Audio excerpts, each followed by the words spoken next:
Hi, I'm Cade from Psych on a High. Thanks for checking out this video as we continue to baseline the FZJ80 Lexus LX450 Toyota Land Cruiser 80 series, whatever you want to call it. Ours is the LX450. And so on today's video, we are working on the sway bar bushings on both the front and the rear.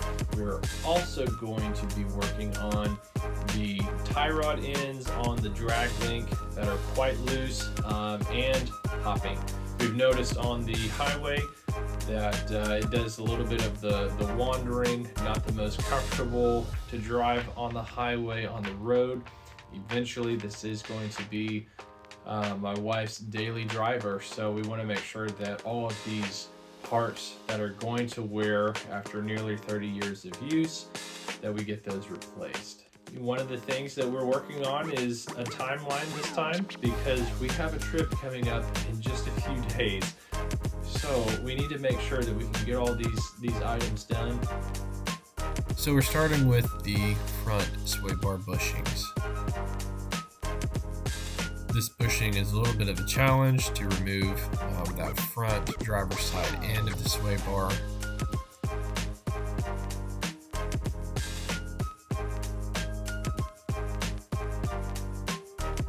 Back here where I am now, this is a nice and easy bracket to remove.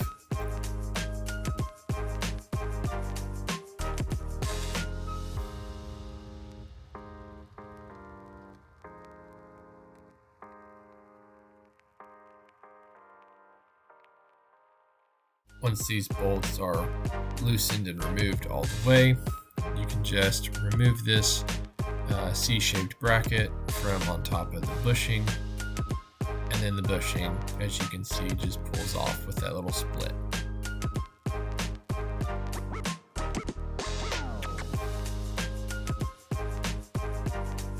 Now, if you're doing the front and the rear bushings like I am, it's important to make sure that you're grabbing the correct bushing to put up here. The front and the rear bushings are different for the front and the rear sway bars. So make sure you grab the correct one and just install, of course, in just the way that you took it off.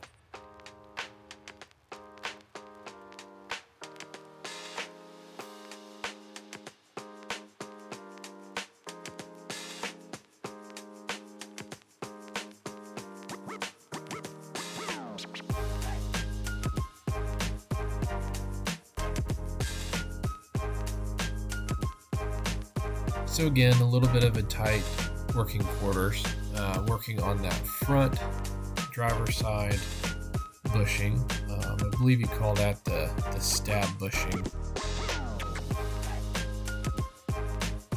A little bit of a tight fit to get in there, to remove the old one, and then to, of course, install the new one.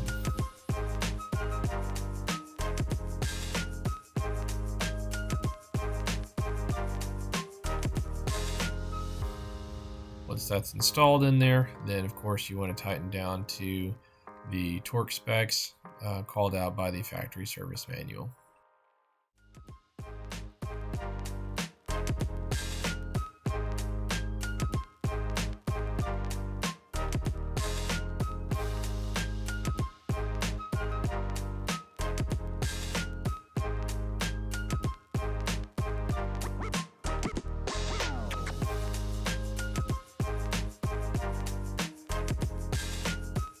Moving back to that other bushing, again just tightening it down to the factory torque specs.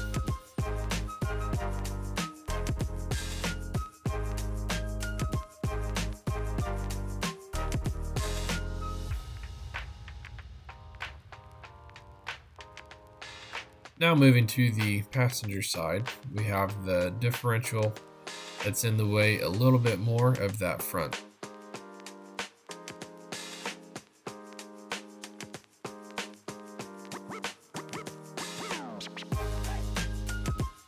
Here's the full rear sway bar removed.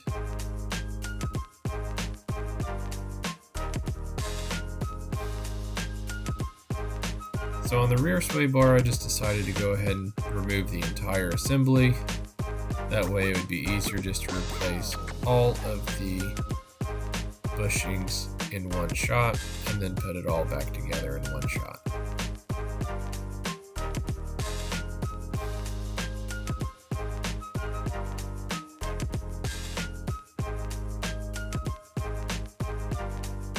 Working out the bushings from the end of the sway bar was not a challenge, but required a little bit of fiddling to get those out. After all, they've been in for about 30 years.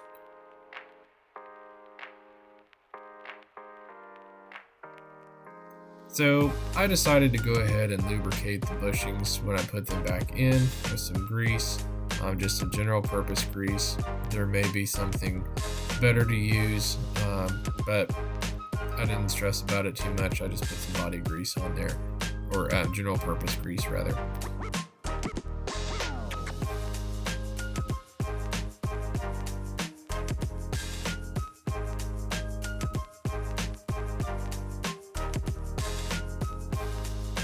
You can see the glove is really helping keep my hand nice and clean. Alright, so now we've got those bushings reinstalled. I went ahead and lubricated up the those other bushings as well that are kind of a D shape. And now we're ready to reinstall back onto the rear.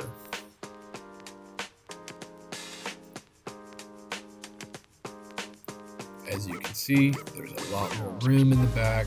The spare tire is also not hung currently, so I have all the room in the world to work on the rear sway bar.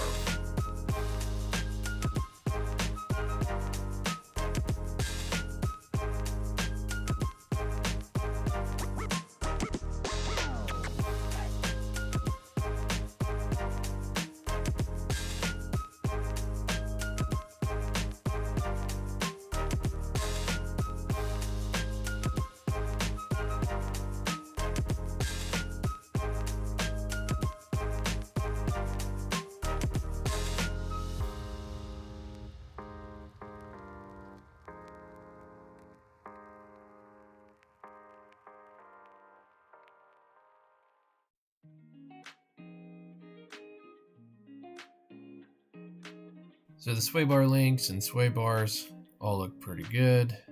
I did not replace the sway bar link in this case because it looked fine. Now mounting up that C or D shaped bracket for that D shaped bushing on the rear.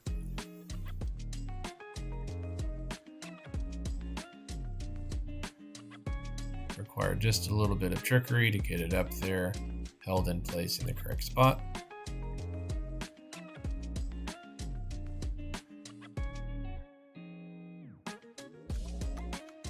Otherwise, quite the simple install.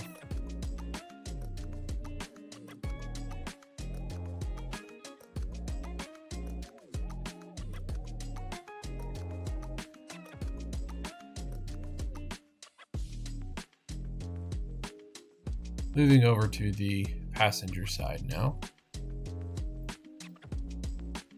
Again, same simple process. Get the bolt in the bracket, get the bolt tightened up. Nothing complicated here.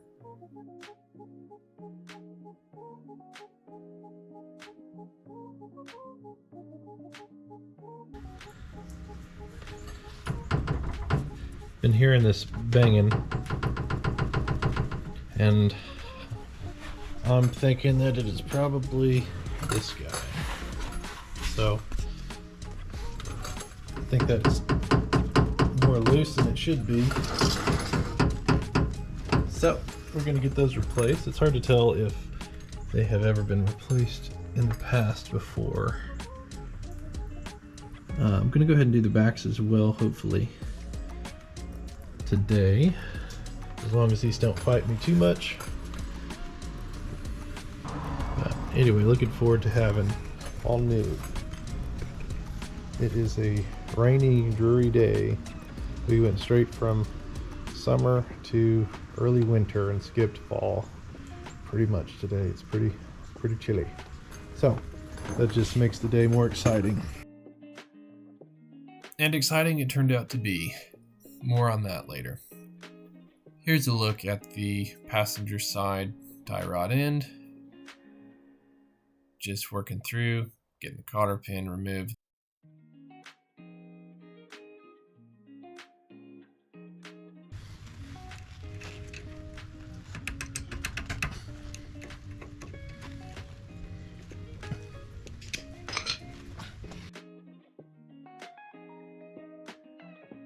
Once the cotter pin is removed, then you can move that castle nut. Thankfully, this castle nut was not seized or anything. It was very easy to get removed.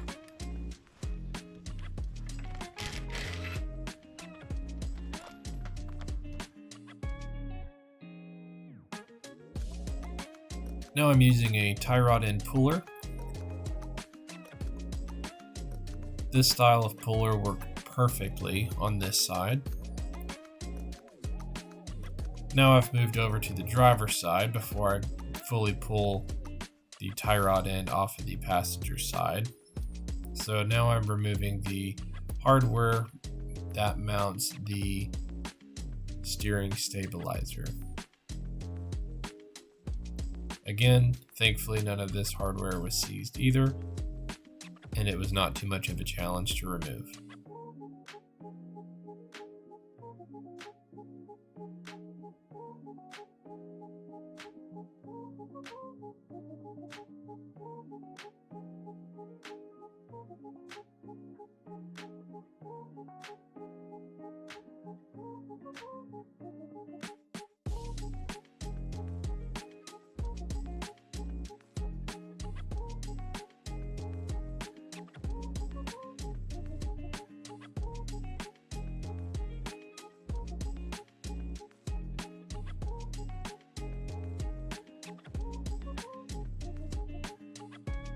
Now separating the tie rod end on the passenger side.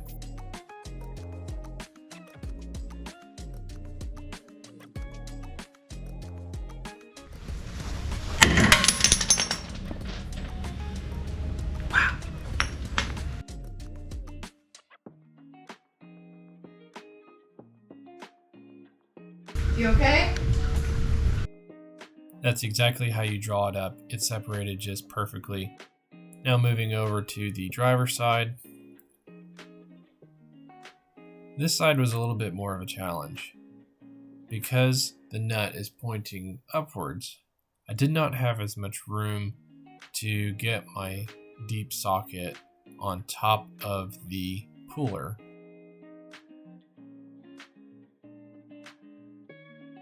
So you're going to see me use a combination of different wrenches here.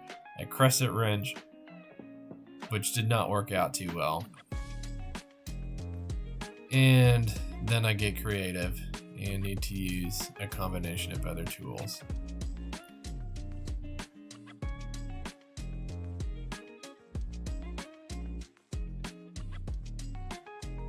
Here I'm using my breakover bar in the end of my crescent wrench to get some more leverage to be able to turn that nut.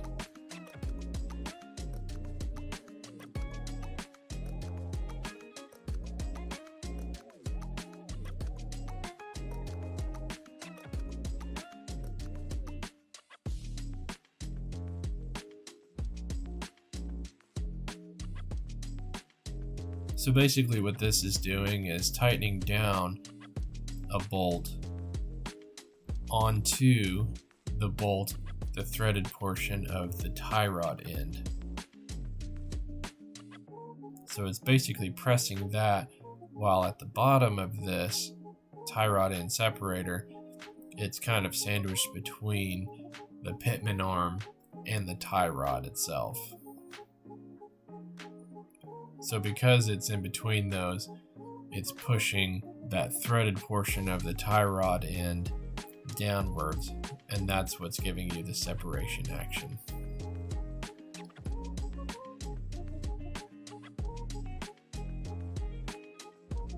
Alright, so here's a look at what I'm struggling with. It's at a weird angle, which has really kind of mangled that bolt. So now I'm going into option B.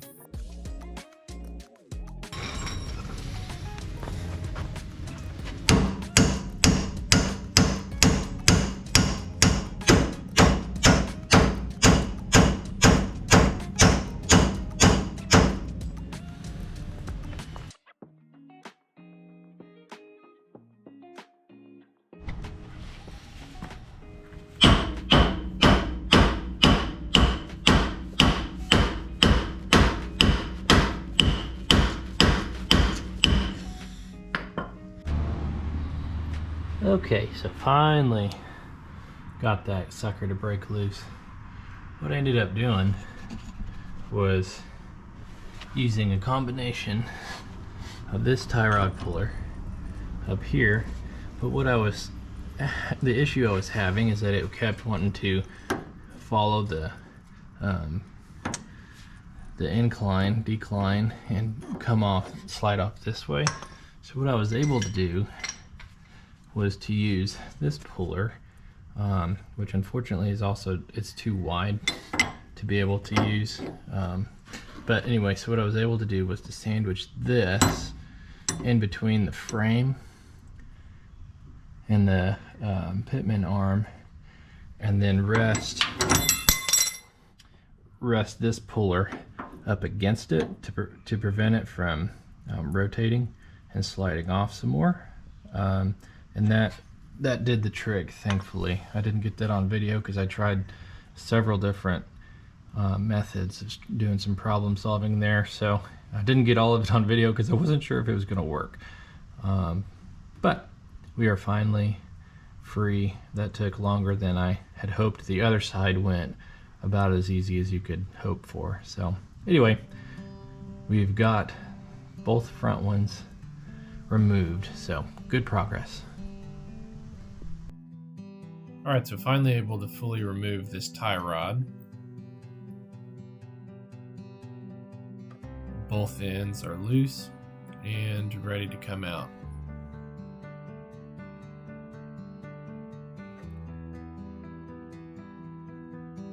Just required a little bit of extra persuasion to get out on the driver's side.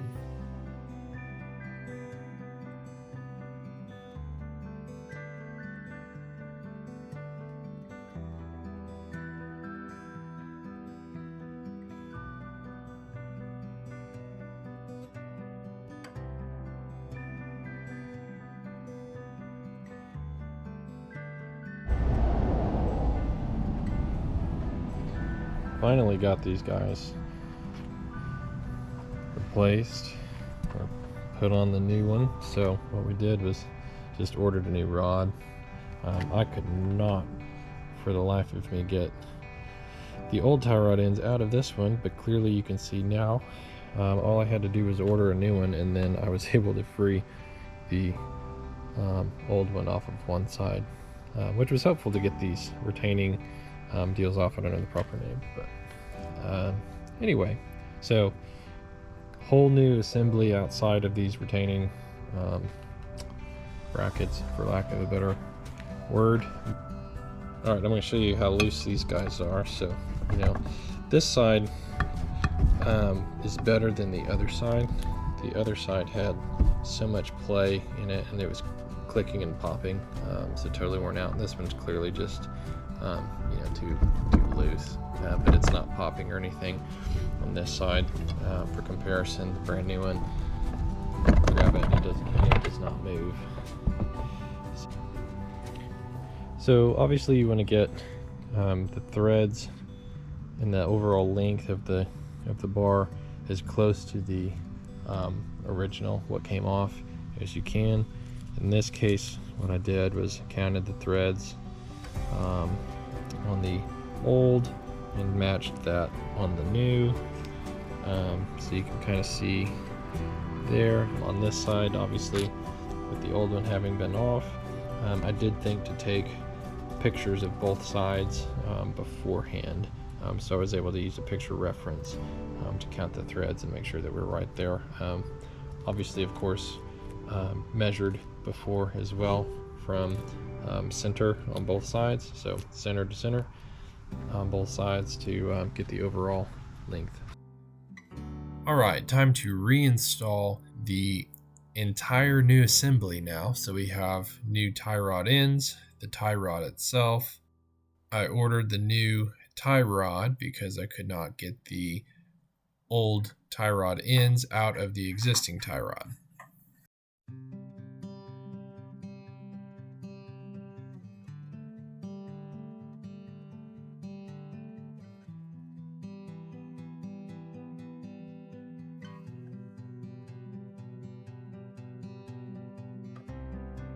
Pretty simple process here of just putting the castle nut back on and then tightening that down.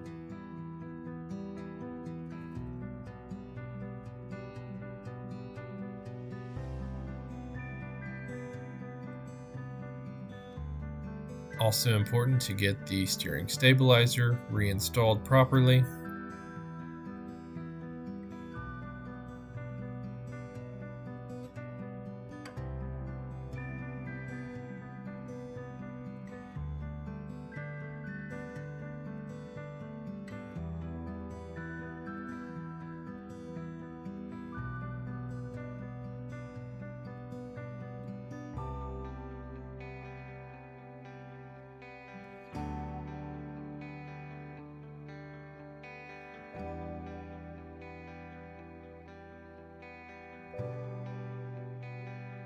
This is a very simple part of the process of just tightening down these castle nuts now.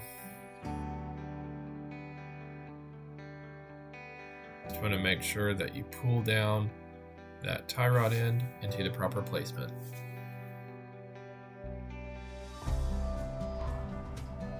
Alright, time to make sure that we have the torque specs and everything correct. So let me turn you around here and we'll look at the factory service manual.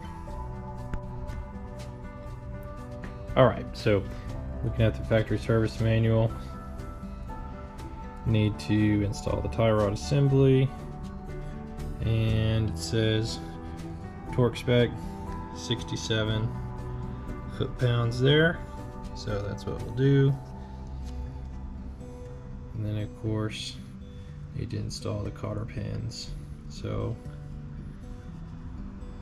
the clamp bolts 27 foot-pounds. I may have exceeded that, so I'll need to go and double check those. And then, yeah, 67 clamp bolts equal 27. Okay, there we go. And then the steering damper bracket 54. So, all right, that's what we'll get done.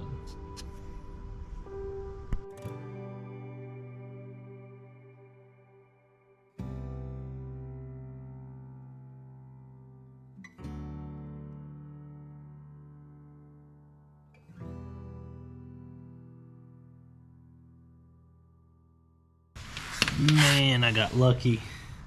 I don't know if you can see this. Torqued it, and the castle nut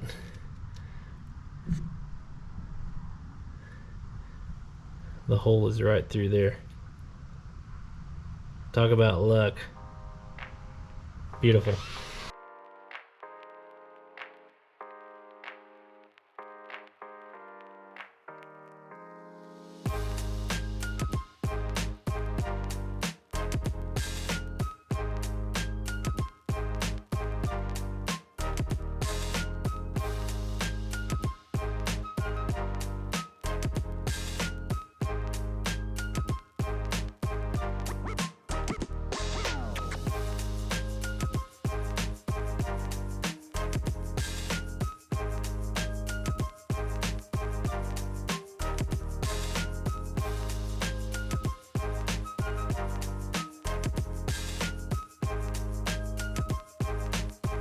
So after taking a break, the sun quickly went down, so it's now dark outside and subsequently dark in my garage.